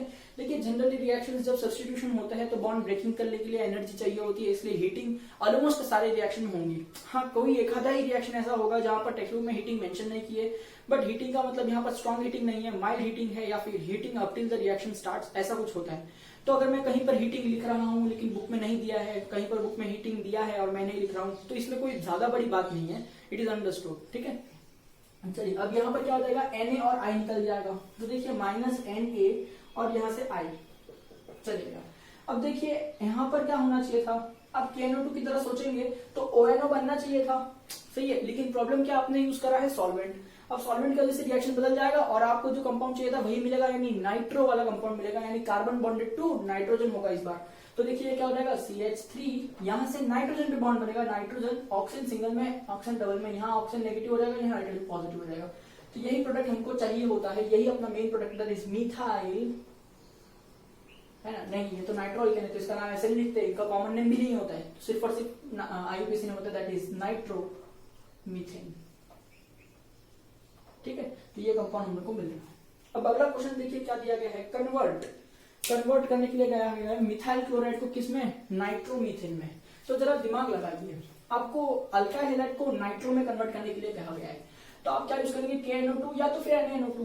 पर ऐसा करने पे क्या आपको डिजायर्ड प्रोडक्ट मिलता है, नहीं, आपको तो नाइट्राइट मिलता है। तो इससे बचने के लिए आपने क्या यूज किया, KNO2 NaNO2 यूज किया, दो में से कोई भी, लेकिन साथ में सॉल्वेंट यूज कर लिया, या तो आपने DMF यूज कर लिया या तो आपने DMSO यूज कर लिया, तो आपको नाइट्रो कंपाउंड मिल जाएगा। या तो फिर झंझट मारी से अगर आपको दूर रहना है तो आप क्या यूज कर सकते हैं, AgNO2, सिंपली AgNO2। चलिए मैं आपको दोनों भी रिएक्शन करके बताता हूँ कि देखिए convert methyl chloride into nitromethane मैं करता हूँ कि देखिए मिथाइल क्लोराइड कुछ इस तरह से दिखता है, दैट इज CH3Cl, जिसका कॉमन नेम तो दिया हुआ है, जिसकी आईयूपीएसी नेम मैं लिख देता हूँ क्लोरोमीथेन। ठीक है, चलिए इसमें मैंने समझो यूज कर लिया KNO2। ठीक है, अब मुझे नाइट्रो कंपाउंड चाहिए तो मैं सॉल्वेंट यूज करूंगा, DMF तो मैंने एक बार करके बता दिया, तो इस वक्त मैं यहाँ पर DMSO लिख रहा हूँ। जरा याद कीजिए DMSO का फुल फॉर्म क्या था, डाइमिथाइल सल्फोक्साइड। ठीक है, तो यहाँ पर देखिए क्या हो जाएगा, CH3 नाइट्रोजन से बॉन्ड कनेक्ट होगा इस तरह से, ये माइनस हो जाएगा, ये प्लस हो जाएगा, इसका नाम है नाइट्रोमीथेन, जो कि अपने को चाहिए था। सही, अगर सॉल्वेंट यहाँ पर नहीं लिखता गलत हो जाता ना, ONO बन जाता। ठीक है, मैं इसलिए ये बात रिपीट कर रहा हूँ, आपको लग रहा है सर बहुत रिपीट कर रहे हैं, इसलिए क्योंकि आपके दिमाग में जाना चाहिए। अभी आपके लिए आपने सुन लिया है, देख लिया है तो आपको याद रहेगा, लेकिन लॉन्ग टर्म में आप भूल जाएंगे जब आप लिख रहे होंगे, इसलिए मैं बार बार आपके दिमाग में फिट करना चाहता हूँ। ठीक है, हाँ, और साइड प्रोडक्ट क्या हो जाएगा, K और Cl निकल जाएगा तो KCl हो जाएगा। ठीक है, चलिए अब दूसरा मेथड भी बता देता हूँ कि मेरे को इतना झंझटमारी नहीं करना है, तो शांति से आप क्या यूज कर सकते हैं बेटा, आप चुपचाप उसमें AgNO2 यूज कर सकते हैं। ये कंपाउंड का नेचर ही अलग होता है, इसका रिएक्शन करने का टेक्निक भी अलग होता है, तो यहाँ से AgCl तो जरूर निकल जाएगा। ठीक है, तो यहाँ पर डायरेक्ट नाइट्रोजन से बॉन्ड बनता है। क्या मुझे इसमें DMF या DMSO की जरूरत पड़ेगी, नहीं, ये कंपाउंड अकेला ही काफी है ONO बनाने के लिए। तो उम्मीद करता हूँ, सॉरी ONO बोल रहा हूँ, ये कंपाउंड अकेला ही काफी है नाइट्रो कंपाउंड बनाने के लिए, तो इसका नाम फिर से देता हूँ, दैट इज नाइट्रोमीथेन। ठीक है, इस तरह से। तो चलिए उम्मीद करता हूँ कि आपको यहाँ पर जो एग्जांपल्स मैंने लिए हैं और जो स्ट्रैटेजी में समझाने की कोशिश कर रहा हूँ वो आपको दिमाग में गई रहेगी। अब मैं आपको रीजन की तरफ लेके चलता हूँ कि क्यों ऐसा होता है। ठीक है, अब देखिए रीजन बड़ा सिंपल सा है। ठीक है, आपको सिर्फ KNO2 और AgNO2 के स्ट्रक्चर के बारे में नॉलेज होगी तो आप खुद ब खुद ही इसका रीजन समझ जाएंगे। ठीक है, चलिए मैं आपको बताता हूँ क्यों ऐसा होता है। अब ध्यान से देखिए, क्योंकि ये कोई एग्जाम में पूछते नहीं है, मैं आपको सिर्फ बता देता हूँ, आप चाहे तो आपके ओन वर्ड्स में इसका एक्सप्लेनेशन लिख सकते हैं। देखिए, जब आप यूज करते हैं अल्काइल हैलाइड को, ठीक है, विथ KNO2 या फिर ले लेते हैं NaNO2, दो में से कोई भी एक, तो जरा इनका स्ट्रक्चर देखिए कैसा होता है। ये जो है वो आयोनिक कंपाउंड है क्योंकि S ब्लॉक के एलिमेंट है, सही है। तो देखिए इसका स्ट्रक्चर कुछ इस तरह से होता है। देखिए ये तो NO2 माइनस आयन है ना, KNO2 NaNO2 को अगर हम स्प्लिट करें तो K प्लस और NO2 माइनस ऐसा कंपाउंड बनता है। NaNO2 को अगर हम स्प्लिट करें तो Na प्लस और NO2 माइनस ऐसा मिलता है, कैटायन आयन, सॉल्ट है ना, ये आयोनिक सॉल्ट है। तो देखिए NO2 जो है ना उसका स्ट्रक्चर कुछ ऐसा होता है, N एक ऑक्सीजन पर नेगेटिव चार्ज, और यहाँ तो देखिए नाइट्रोजन ने 3 ही बॉन्ड बनाए हैं इसलिए उसको कोई पॉजिटिव चार्ज नहीं आ रहा है, उसके पास अभी भी अपना लोन पेयर प्रेजेंट है, सही बात है। हाँ, अब इसके अंदर समझो अपने पास समझो पोटेशियम है, तो वो जो पोटेशियम आयन है K प्लस वो कहां पर हो रहे होंगे, वो ऑक्सीजन के पास में हो रहे होंगे क्योंकि यहाँ पर आयोनिक बॉन्ड मिलेगा ना पॉजिटिव नेगेटिव चार्ज का, सही है। और आपने ये कंपाउंड यूज किया है KgX, ठीक है। तो अब बताइए मुझे क्या होगा कि K और X को तो जाना ही था क्योंकि पॉजिटिव नेगेटिव है भैया, तो यहां से KX चलेगा, ठीक। अब अटैक कहां से हो रहा होगा, बॉन्ड कहां से बनेगा इस कार्बन के साथ में, ठीक है। तो यहाँ पे देखिए ऑक्सीजन जो है उस पर नेगेटिव चार्ज है, जब हेलोजन कार्बन से चले जाएगा, हेलोजन डेल्टा नेगेटिव होता है, वो चले जाएगा तो कार्बन पर पॉजिटिव चार्ज छोड़ के जाएगा, तो यहाँ पर ऑक्सीजन फ्री है बॉन्ड बनाने के लिए और नाइट्रोजन के लोन पेयर भी फ्री है बॉन्ड बनाने के लिए, ठीक है। तो बॉन्ड इस वक्त कौन बना रहा होगा, ऑक्सीजन बना रहा होगा क्योंकि उस पर चार्ज है नेगेटिव, और यहाँ पर आयोनिक बॉन्ड है, वो किसी से बंधा हुआ नहीं है, वो फ्री है। और नाइट्रोजन को अगर बॉन्ड बनाना होगा कार्बन से तो उसके अपने लोन पेयर को बॉन्ड पेयर बनवाना होगा, ठीक है, यानी उस पर पॉजिटिव चार्ज आएगा, तो वो जो है अनस्टेबल हो जाएगा क्योंकि कोई भी इलेक्ट्रोनेगेटिव एलिमेंट यानी नाइट्रोजन जो एक इलेक्ट्रोनेगेटिव एलिमेंट है उस पर अगर पॉजिटिव चार्ज आता है तो वो बहुत ही अनस्टेबल हो जाता है, ठीक है। तो इसलिए ये बॉन्ड नहीं बनाता है, ऑक्सीजन बॉन्ड बनाता है, इसलिए ऑक्सीजन से कार्बन पर अटैक हो रहा होता है। तो देखिए आपका जो कंपाउंड है वो बन जाएगा CH3 और ऑक्सीजन से अटैक होगा इसलिए ऑक्सीजन से बॉन्ड बनेगा, इसलिए आपको ONO यानी नाइट्राइट ऐसा कंपाउंड मिल रहा होता है। यही सेम केस होता अगर आपने NaNO2 यूज किया होता तो। सही है, तो आप यहाँ पर देख सकते हैं बहुत आसानी से। क्लियर? तो चलिए मैं इसका एक रीजन लिख देता हूं यहाँ पर कि KNO2 NaNO2 यूज करने पे क्या होता है। देखिए KNO2 या फिर NaNO2, ठीक है, इज आयोनिक कंपाउंड, है ना, and O minus of NO2 is free to attack. O minus of NO2 is free to attack. Therefore,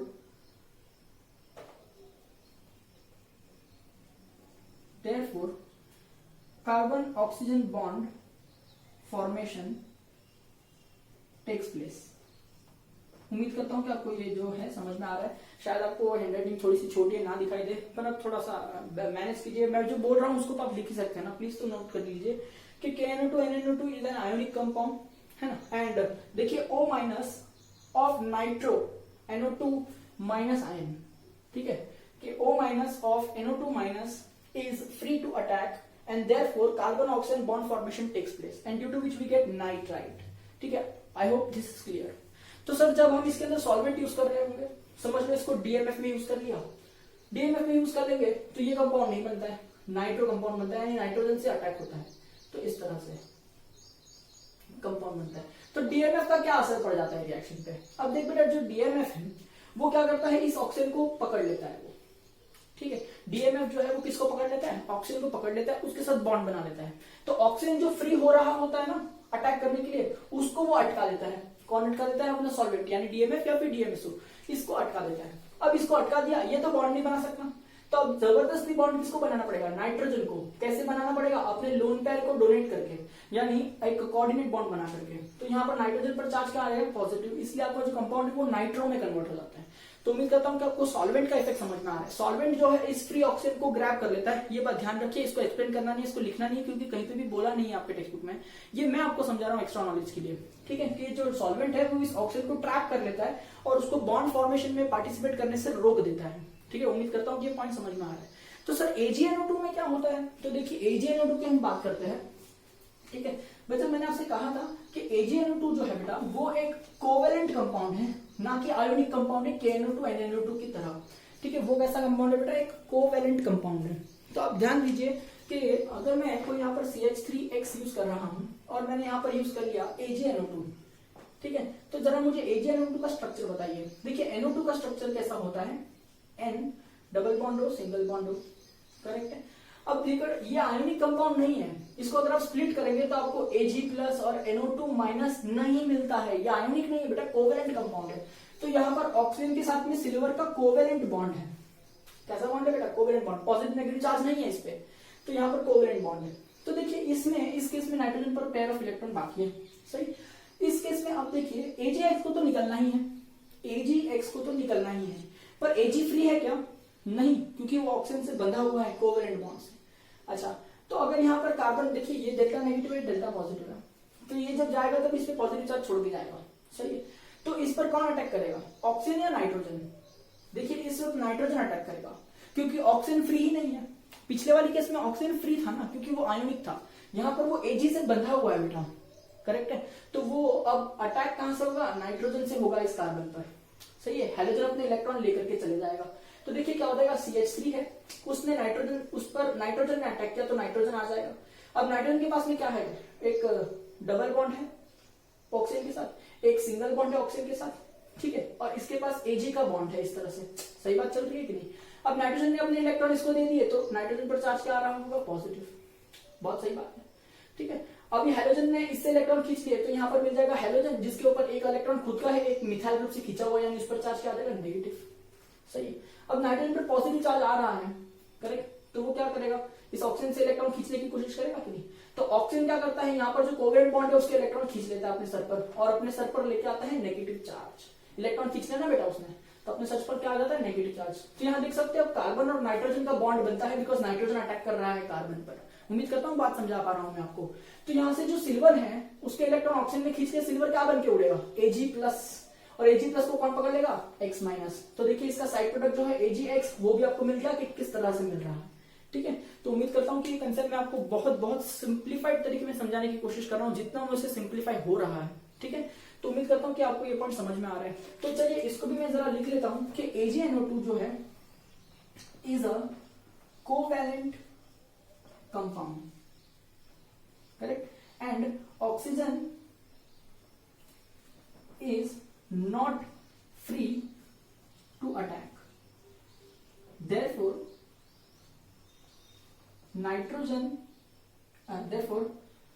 attack takes place via nitrogen to obtain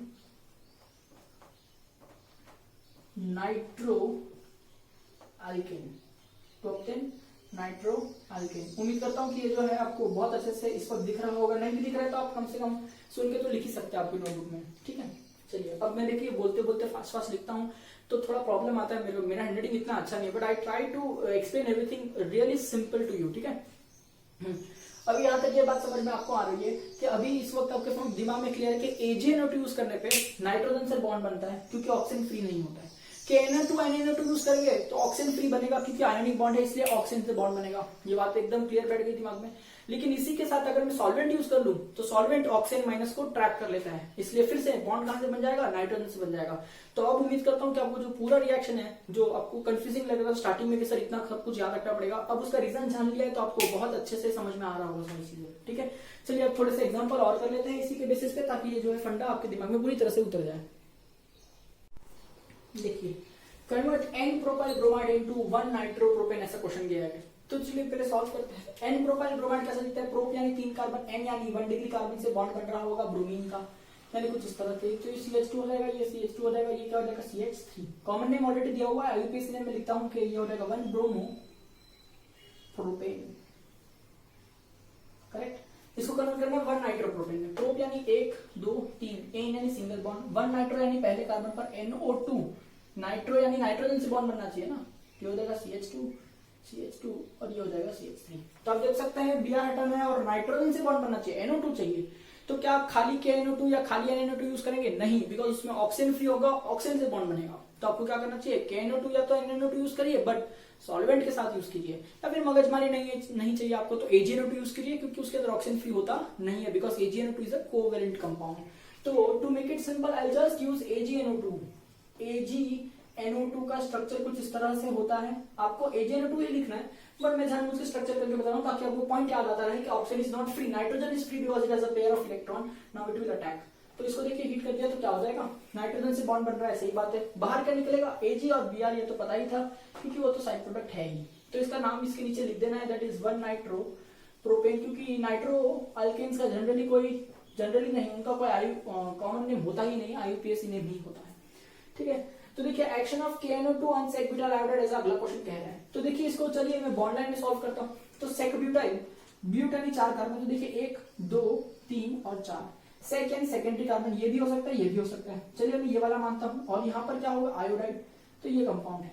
तो IUPAC में इसका क्या हो जाएगा, 2 आयोडो ब्यूटेन, सही है।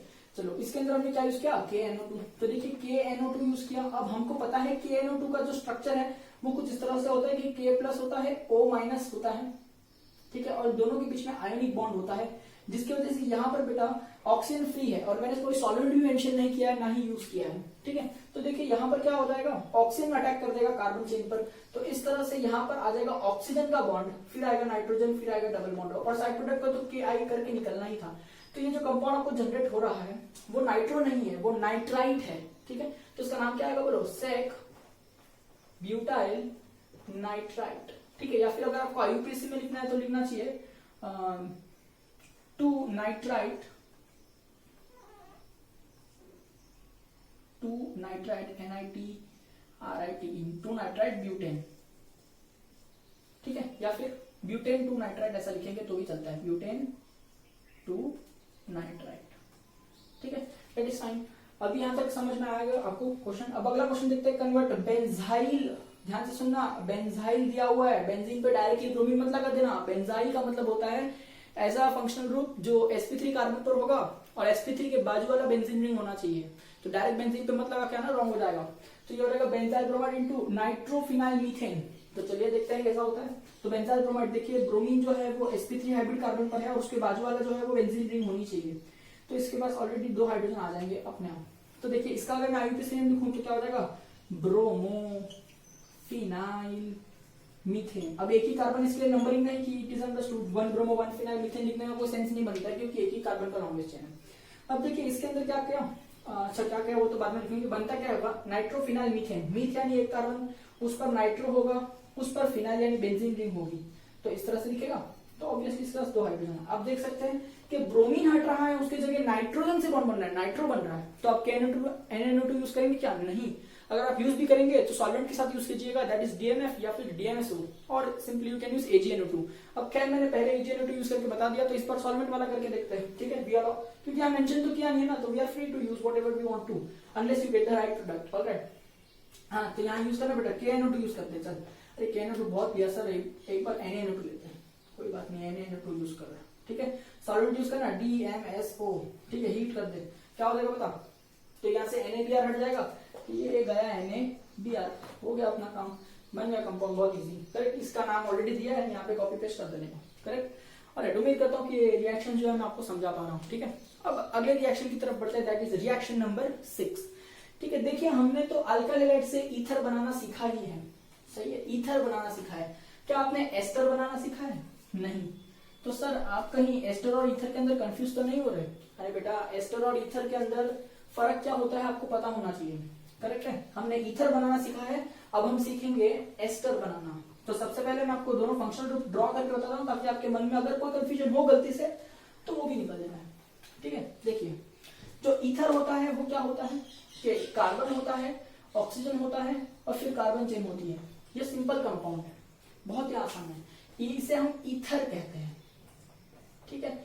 अब एस्टर क्या होता है, देखिए R होता है, C डबल बॉन्ड O होता है और O होता है। अरे ये तो कार्बोक्सिलिक एसिड, नहीं, कार्बोक्सिलिक एसिड जैसा है, यहाँ H लिखा ना तो ही कार्बोक्सिलिक एसिड होता है। और अगर यहाँ पे मैंने फिर से कार्बन चेंज कर दी इस तरह से, तो देखिए ये कार्बोक्सिलिक एसिड का डेरिवेटिव है, इसे हम एस्टर कहते हैं। तो एस्टर और ईथर में बहुत फर्क है। यहाँ ऑक्सीजन दोनों बॉन्ड बना रहा है अल्काइल ग्रुप से, यहाँ पर एक ही ऑक्सीजन अल्काइल ग्रुप से बॉन्ड बना रहा है, दूसरा तो C डबल बॉन्ड O से बॉन्ड बना रहा है। तो ये फर्क है दोनों के अंदर, बहुत इंपॉर्टेंट। ये तो बनाना हमने सीख लिया by using Williamson's synthesis of ether, ठीक है। अब ये बनाना सीखते हैं। हाँ, जरूरी नहीं है, इसका कोई कॉमन नेम नहीं है, डोंट वरी, ये हम लोग अभी सीख रहे हैं, बहुत आसान सा रिएक्शन है, ठीक है। तो चलिए देखते हैं ये एस्टर्स कैसे बनाया जाता है। अच्छा, किससे बनाएंगे हम लोग, जरा गैस कीजिए। अरे गैस क्या करना है, हम क्या पढ़ रहे हैं, chemical properties of alkyl halide. तो we are going to convert alkyl halide only into esters. So that is our reaction number 6 and this is again a nucleophilic substitution reaction. तो इस वक्त हम लोग 6th रिएक्शन है nucleophilic substitution के category के अंदर, ठीक है। तो देखिए क्या आने वाले हैं यहाँ पर, convert alkyl halide into ester, ठीक है। Now this is a very important reaction, I am marking it star because आगे के चैप्टर्स में भी ये आने वाला है, ठीक है। ऑलराइट, तो देखिए अल्काइल हैलाइड कैसा दिखाई देता है, R बॉन्डेड टू X। तो चलिए इसका नाम लिख देते हैं अल्काइल हैलाइड, इस तरह से, ठीक। इसको कन्वर्ट कर दीजिए एस्टर में, यानी R C double bonded to O, O bonded to R, correct है। तो this compound is called ester. Now how to convert this compound to ester. Now do remember what you are going to use here is called as silver salt of fatty acid, correct sir। what do you mean fatty acid, nothing but carboxylic acid, ठीक है। तो देखिए इसी का एक और नाम लिख सकता हूं, silver salt of carboxylic acid, correct है। अच्छा सर इसका कोई शॉर्ट नेम नहीं है, इतना बड़ा बड़ा क्या लिखने का हर बार, है ना शॉर्ट नेम। तो एक और नाम देख ले, हम यूज करने वाले हैं यहाँ पर सिल्वर एल्केनोएट। एल्केन मतलब वहां पर कितने कार्बन है वो पता चलेगा। तो दिस इज सिल्वर एल्केनोएट, आप ऐसे यूज करो सिल्वर एल्केनोएट। या फिर पूरा लिखना simple salt of whatever the carboxylic acid you are going to use और whatever the fatty acid you are going to use. तो सर दिखता कैसे है, तो पहले कार्बोक्सिलिक एसिड तो बना, तो R C double bonded to O O H. Now you want silver salt, तो सॉल्ट कैसे बनाता है एसिड का, एच हटाओ तो ओ पर चार्ज नेगेटिव है, यहां पर सिल्वर लिखेगा ना तो वो पॉजिटिव है, तो यहां देख बेटा ये आयोनिक बॉन्ड है। कौन सा बॉन्ड है, आयोनिक, क्योंकि मैंने लिखा है ना सेपरेशन ऑफ चार्ज करके। तो सर अभी तो आपने बताया कि सिल्वर जो है वो कोवेलेंट बॉन्ड बनाता है। अरे भाई सिल्वर जो है वो हेवी मेटल है, वो मेटल है, इसके लिए आयोनिक बॉन्ड भी बना सकता है, और हेवी मेटल है इसके पास इसलिए उसके पास ऐसी प्रॉपर्टी भी है कि वो कोवेलेंट बॉन्ड भी बना सकता है।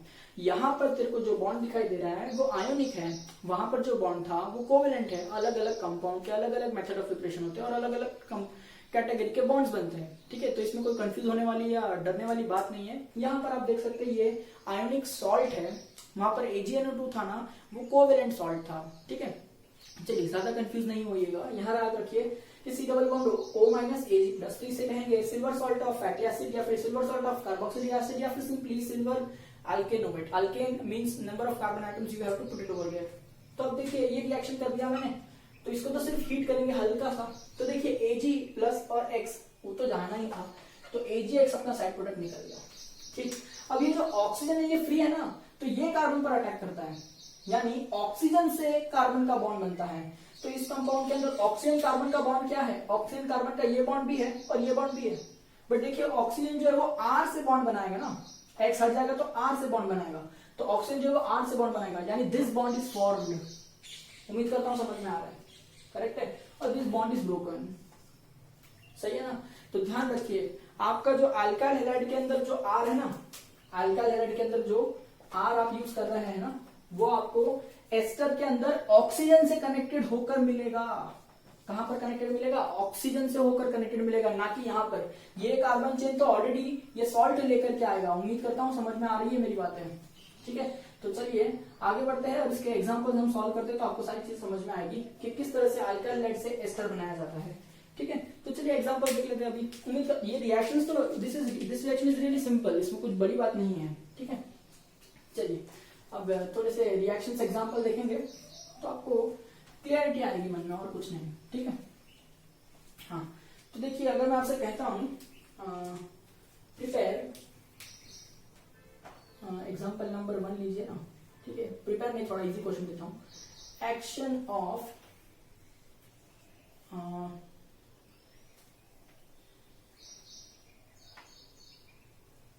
कोई एक सॉल्ट कंसीडर करते हैं। Action of silver salt of formic acid on methyl chloride. Simple है कि नहीं, कि action of silver salt of formic acid on methyl chloride. Sir silver salt of formic acid इतना बड़ा नाम लिखने से अच्छा कोई छोटा नाम नहीं है क्या, है ना। तो क्या लिख सकते हैं, सिल्वर फॉर्मेट, ठीक है। सर फॉर्म मतलब तो एक कार्बन वाला होता है ना, हाँ तो ऐसा भी लिख सकते हैं ना, सिल्वर मिथेनोएट, ठीक है कि नहीं। तो टेंशन नहीं लेने का, नाम अलग अलग होने से फर्क नहीं पड़ता है, कंपाउंड्स आपको ड्रॉ करने आएगा। तो देखिए एक्शन इसका करना किस पर, मिथाइल क्लोराइड। मिथाइल क्लोराइड क्या लिखता है, CH3Cl, ठीक है। इस पर देखिए सिल्वर फॉर्मेट या मिथेनोएट या फॉर्मेट कहूं तो फॉर्मिक एसिड या मिथेनोइक एसिड से आएगा, दोनों सेम ही बात है। तो पहले फॉर्मिक एसिड कैसे दिखता है, एक कार्बन वाला कार्बोक्सिलिक एसिड, यानी कुछ इस तरह से दिख रहा होगा, सही है। तो इसका ये वाला H हटा देंगे और सिल्वर लिख देंगे, तो ये O- और ये सिल्वर, इस तरह से। तो देखिए ना Ag और Cl है उसको तो चले जाना है, ठीक। आगे क्या बचेगा, ये ऑक्सीजन इस मिथाइल से कनेक्ट होगा, तो देखिए H as it is, C double bond as it is, O as it is, ये ऑक्सीजन इस मिथाइल से कनेक्ट होगा इस तरह से, ठीक है। तो ये कंपाउंड क्या बन रहा है, मिथाइल। देखना इसके जैसा ही है ना, इसका नाम क्या है, सिल्वर फॉर्मेट, तो यहाँ क्या मिथाइल है, तो आप क्या लिखेंगे, methyl formate,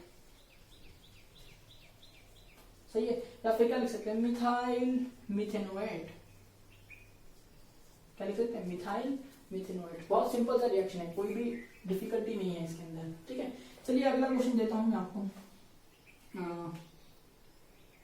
convert ethyl bromide into ethyl acetate, ethyl bromide into ethyl acetate, ठीक है। तो चलिए ethyl bromide into ethyl acetate कैसे किया जाए, बहुत सिंपल सा है। तो इथाइल ब्रोमाइड तो लिखिए पहले, तो कैसे दिखाई देता है, CH3CH2Br, कॉमन नेम दिया हुआ है, आईयूपीएसी नेम लिखता हूं, दैट इज ब्रोमो इथेन। सही है, इसका भी लिख लीजिएगा आप, common name IUPAC name, fine. हाँ, अब देखिए इसके अंदर इथाइल एसीटेट बनाना है, तो इथाइल एसीटेट कैसा दिखेगा, एसिटिक एसिड से आया हुआ दिखेगा। तो एसिटिक एसिड कैसा होता है, 2 कार्बन वाला कार्बोक्सिलिक एसिड, यानी कुछ इस तरह से होता है। H नहीं लिखूंगा, उसको हटा दूंगा, और क्या लिखूंगा वहां पे, इथाइल। तो देखिए CH2CH3 इस तरह से इथाइल। सही ना बात। अच्छा, इथाइल एसिटेट का एक और नाम बोल सकते हैं क्या, हाँ बोल सकते हैं ना। इथाइल एसिटेट की जगह आप क्या लिख सकते हैं, थोड़ा अल्केनोएट लिख सकते हैं, यानी 2 कार्बन वाला है ना, तो इथाइल इथेनोएट ऐसा लिख सकते हैं, ठीक है। या फिर आपको नहीं समझ रहे तो आपको एक बार एस्टर्स का नाम कैसे लिखते हैं वो आपको देखना चाहिए। मैंने आपको 11th में ऑलरेडी सिखाया है कि एस्टर्स का नाम कैसे लिखा जाता है, ठीक है। कोई बात नहीं, ये तो मुझे लगता है कि इतना तो आपको आता ही होगा। कम ऑन, अब मैं आपको हर बार 11th के कंसेप्ट थोड़ी ना रिवाइज करवाऊंगा, इतना तो आपको आना ही चाहिए, ठीक है। हाँ, अभी देखिए इसके अंदर क्या यूज करना है, अपने को यूज करना पड़ेगा। देखिए ये जो मैंने बताया था अल्काइल का ग्रुप होता है वो ऑक्सीजन से कनेक्ट होता है। तो आप यहाँ क्या देख रहे हैं कि ऑक्सीजन से ये ग्रुप कनेक्टेड है, इथाइल वाला। तो ये वाला ग्रुप तो यहाँ पर अपने पास अवेलेबल है। आपको क्या चाहिए, ये वाला ग्रुप चाहिए, तो वो वाला ग्रुप लिखिए तो पहले कि वो ग्रुप हमको चाहिए, तो वो इसमें लिखना पड़ेगा, that is CH3C double bond O। अब देखिए यहाँ पर क्या यूज करेंगे, सिल्वर, क्योंकि सिल्वर ही ब्रोमीन को लेकर के जाएगा ना, तो AgBr होकर के निकल जाएगा। उम्मीद करता हूँ समझ में आ रहा है ना। और यहाँ पर हीट की साइन बता दी बस। अब इसका नाम लिखते हैं, ये क्या है बता, सिल्वर इथेनोइड बोल सकते हैं, या सिल्वर एसिटेट बोल सकते हैं, या तो फिर silver salt of acetic acid बोल सकते हैं, या तो फिर silver salt of ethanoic acid बोल सकते हैं। 4 नाम है भाई, आपको जो मन मर्जी आए वो लिख लीजिए, ठीक है। उम्मीद करता हूँ चार आपने सुनने होंगे तो आप एक साथ लिखेंगे और प्रैक्टिस कर लेंगे। I am not adding it again, ठीक है। उम्मीद करता हूँ ये सारी बातें आपको समझ में आ रही है, और ये 6th मेथड ऑफ प्रिपरेशन जो मैंने यहाँ पे करवाया है वो भी आपके दिमाग में बहुत अच्छे से जा रहा है, ठीक है। तो आज के लेक्चर में बस इतना ही करेंगे, इतने ही रिएक्शन सीखेंगे। इसके बाद भी रिएक्शंस है which are in the nucleophilic substitution reaction, जो मुझे आपको नेक्स्ट लेक्चर में सिखाना है, ठीक है। क्योंकि इस रिएक्शन के अंदर मैं आपको बहुत ही अमेजिंग पॉइंट्स बताने वाला हूँ, ठीक है। तो इस वक्त मेरे को खिचड़ी नहीं करनी है, आराम से हम सीख रहे हैं, सारी चीजें याद भी रखनी है हमको, और ये सब प्रैक्टिस भी करनी है, ठीक है। तो आप जब प्रैक्टिस करेंगे तो ही ये सब चीजों में फ्लुएंट होंगे, ठीक है। तो उम्मीद करता हूँ कि यहाँ तक सारी चीजें आप अच्छे से रिवाइज करेंगे घर पे। अब चलिए टाइम आ गया है कि मैं आपको होमवर्क दे दूं, और होमवर्क में मैं फिर से आपको एक लूप बना करके दूंगा जहां पर आपके प्रीवियस रिएक्शन भी बहुत अच्छे से रिवाइज हो रहे होंगे, और मैं कुछ एग्जांपल या फिर कुछ होमवर्क में और भी दूंगा जो मुझे लगता है कि आपको प्रैक्टिस करना चाहिए, ठीक है। तो चलिए अब समय आ गया होमवर्क का। तो देखिए बहुत ही मेहनत से मैंने आपके लिए होमवर्क डिजाइन किया है, उम्मीद करता हूँ कि आप बड़ी शिद्दत से सॉल्व करेंगे इसको। देखिए क्वेश्चन नंबर 1 में मैंने क्या कहा है, ए है, उसमें हम PCl3 डालकर हीट करेंगे तो ये कंपाउंड मिल रहा है। तो आपको ए कंपाउंड ढूंढना है, obviously common name IUPAC name सबका लिखना ही होता है, ठीक है। अब इसके अंदर देखिए यहाँ पर एक क्वेश्चन मार्क दिया हुआ है और ये कंपाउंड दिया है, तो यहाँ पर क्या रिएजेंट यूज करेंगे, क्या कंडीशन लग रही होगी, क्या आपको इसमें डालना पड़ेगा ताकि ये कंपाउंड ऑब्टेन हो, और ये कौन सा नेम रिएक्शन है ये भी मैं आपसे, चलिए मैं ही बता देता हूँ। यहाँ पर ईथर बन रहा है, तो ईथर बनने का एक ही रिएक्शन है, दैट इज विलियमसन सिंथेसिस। तो ये विलियमसन सिंथेसिस है, ठीक है। अब देखिए यहाँ ध्यान देना, मैंने इसके अंदर एक्वस NaOH यूज किया है तो बी कंपाउंड बन रहा है, ठीक है। अब बी कंपाउंड के अंदर NaBrH2SO4 यूज कर रहे हैं। अगर आपको याद है तो NaBrH2SO4 दोनों मिक्स करने की वजह से एक कंपाउंड बनता है जो इसका यूज है। देखो ये एक इन सिटू रिएक्शन दिया हुआ है मैंने, तो उम्मीद करता हूँ कि आप जरा पेज घुमाएंगे और अपनी मेमोरी पे जोर डालेंगे तो आपको याद आएगा कि इन दोनों के रिएक्शन से क्या बनता है, और जिसकी मदद से आपको सी कंपाउंड मिल जाएगा जब आप बी पर एक्शन कर रहे होंगे, ठीक। अब सी के अंदर हम लोग ऐसा क्या यूज करेंगे कि ये कंपाउंड बने, ठीक है। और ये कंपाउंड में AgNO2 डाल के हीट करेंगे तो क्या बनना चाहिए, डी बनना चाहिए, ठीक। आपको ढूंढना है। अब देखिए बी पे फिर से बी में लुकास एजेंट यूज किया तो ई बन रहा है। अब ई में देखिए मैंने क्या कंपाउंड ऐड किया है, मैंने पोटेशियम थैलिमाइड ऐड किया है। मतलब यहाँ पर मैं गैब्रियल थैलिमाइड सिंथेसिस के अंदर जो रिएक्शन हम थैलिमाइड से शुरू करते हैं वहां से नहीं किया है, थैलिमाइड को हम लोग कन्वर्ट करके पोटेशियम थैलिमाइड बनाते हैं, मैंने डायरेक्ट वही रिएजेंट आपको यहाँ पर दे दिया है, ठीक है। तो जब आप ये इसमें डालेंगे तो आपको एक कॉम्प्लेक्स मिलेगा यहाँ पर, और इसमें जब हम लास्ट का स्टेप करते हैं गैब्रियल थैलिमाइड का, जब हम 2 बार KOH यूज करते हैं लास्ट में सब कुछ ओके हो जाता है, वो वाला स्टेप दिया है। तो ये मैंने गैब्रियल थैलिमाइड सिंथेसिस में फ्यूज कर दिया है बीच के स्टेप से, ठीक है। तो बहुत बढ़िया मैंने डिजाइन किया है, ये आप जरूर इसको सॉल्व करिएगा, आपको सच में बहुत अच्छी प्रैक्टिस मिलेगी यहाँ पर सभी, क्योंकि इसमें मेथड ऑफ प्रिपरेशन की भी नॉलेज लगेगी, केमिकल प्रॉपर्टीज की भी नॉलेज लगेगी, तो आपका ब्रेन को बड़ा ट्विस्टिंग मिलेगा, अच्छे से चीजें याद रहेगी, ठीक है। तो उम्मीद करता हूँ कि ये सारी चीजें आपको समझ में आ रही है, इसको सॉल्व करना है बहुत अच्छे से, ठीक है। और जहां क्वेश्चन मार्क दिया है बड़े अच्छे से उसके अंदर क्या क्या यूज हो रहा है अच्छे से सब कुछ लिखना है, ठीक है। क्वेश्चन नंबर 2 में देखिए बहुत सारे क्वेश्चन पूछे। क्वेश्चन नंबर 2 में 1 में मैंने पूछा है बेंजीन में से क्या डालेंगे, क्लोरोबेंजीन बनेगा, ठीक है, बड़ा आसान रिएक्शन है। क्वेश्चन नंबर 2 में मैंने पूछा एनिलीन, एनिलीन में ऐसा क्या डालेंगे कि ये जो कंपाउंड है वो बनता है, याद करिए ये कंपाउंड क्या था, ये था बीडीसी, बेंजीन डायजोनियम क्लोराइड। अब उसके अंदर Cu2 Cl2 HCl डालेंगे तो A बनेगा, CuBr HBr डालेंगे तो B बनेगा, Ki डालेंगे तो C बनेगा। ये ABC आपको फाइंड करना है, सभी के IUPAC name, common names, conditions वगैरह बहुत अच्छे से लिखनी है। साथ ही मैंने आपको 4 वर्बल क्वेश्चन दिए, that is right note down Balz Schiemann's reaction, क्योंकि बहुत पहले क्या था तो मुझे ऐसा लगता है कि आपके दिमाग से हल्का सा उड़ गया होगा, तो आप इसको फिर से टाइट कर लीजिए। That is right note down Gattermann's reaction, ये भी उसी के साथ कराया, ठीक है। फिर लास्ट लेक्चर में मैंने कहा था हॉफमैन अमोनोलिसिस, चलिए इसको भी बहुत अच्छे से लिख लीजिए, पर मैंने पूरा रिएक्शन नहीं दिया, मैंने कहा है ड्रॉबैक ऑफ हॉफमैन अमोनोलिसिस, ठीक है। ऑलराइट, और लास्ट रिएक्शन में दिया है ड्रॉबैक ऑफ विलियमसन सिंथेसिस। तो देखिए किस तरह से मुझे प्रैक्टिस करवानी है आप लोगों को, कि पिछले का भी याद रहे और आज का भी याद रहे, तो मैं बहुत अच्छे से वो सारी चीजें फ्यूज करूंगा। आप सिर्फ लगातार प्रैक्टिस करते रहिए, ठीक है। बाकी सब मेरे हाथ में छोड़ दीजिए, मैं आपको बहुत अच्छी प्रैक्टिस करवा के लूंगा, ये मेरा जिम्मा है, ठीक है। तो उम्मीद करता हूँ कि ये सारी चीजें आपको बैठ रही है दिमाग में, कि होमवर्क आप बहुत अच्छे से करिएगा। मिलते हैं नेक्स्ट लेक्चर में इसके आंसर्स के साथ।